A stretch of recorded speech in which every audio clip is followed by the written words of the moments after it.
Hey sweet crafty friends, it's Monique with Grace and Tattered Lace. Let's make over this cute Dollar Tree piece.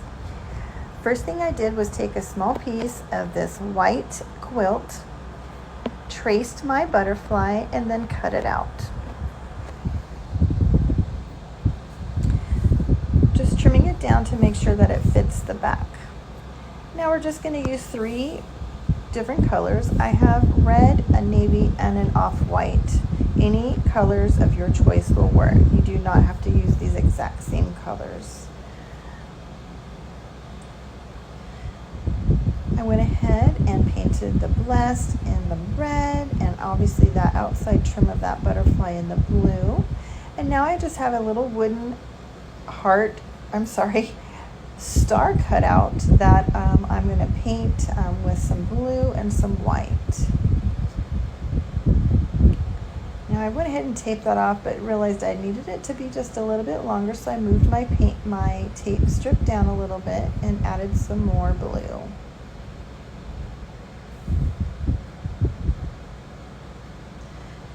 Now I'm going to use a little bit of Java paint on a baby wipe, and we're going to stain the rest of that star.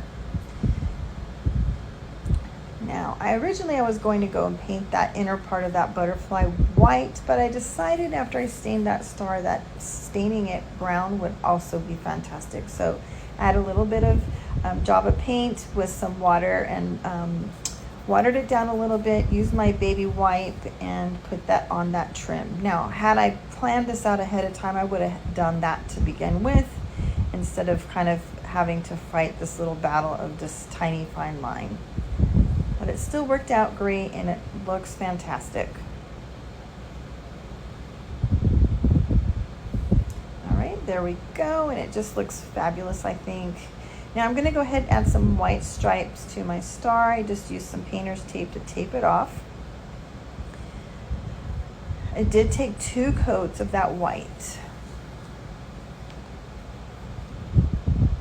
Then I went ahead and dried it in between each coat.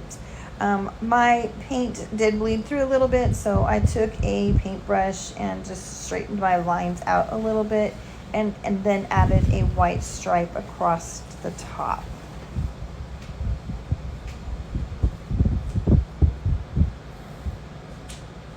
I think it's so darn cute, and it's going to make such a difference from having those yellow flowers on there. If you use a small detailed paintbrush, you can go ahead and make those lines pretty straight, clean up the bleeding from the paint, from the tape. Goodness, I can't talk right now, you guys. All right, let's just go ahead and hit that with my heat tool. Give it one more coat. And there is our cute little star.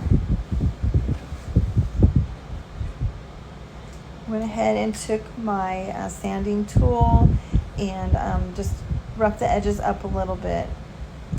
Now I have some half wooden beads, and I have some numbered stamps that I'm going to stamp 1776 on those little half beads.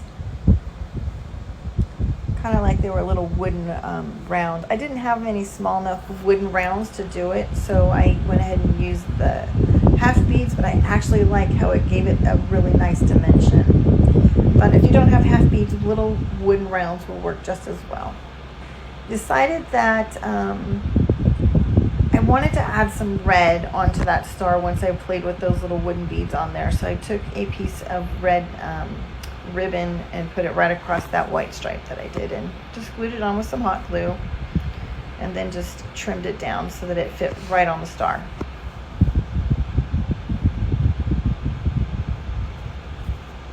Look at how cute that looks already, and once we get those half beads on there, it's going to look so darn cute. Okay, we're going to use some Tim Holtz Distressed Oxide. This is the color of Vintage Photo.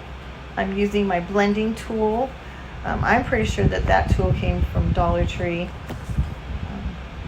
Just blending that Vintage Photo onto those wooden half beads, kind of making it look a little bit more worn.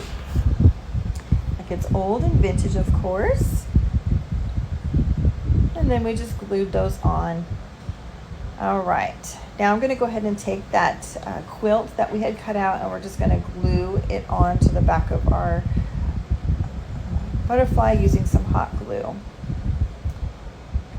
Now I have some folk art, home decor brown wax, and I'm just putting some on my finger and wiping it on the star just to help give it some more vintage look, blended in with those little wooden beads. And I went ahead and put some of that right over the top of the beads to kind of take out that orangey tone that vintage photo gives. I made a rag bow using my bow Dabra, added a piece of that red ribbon on there, and put another half bead the opposite direction as the button right in the middle. And I just love how it came out, you guys. Thanks for watching, my sweet friends. Make sure you give it a quick sprinkle for me. Love ya.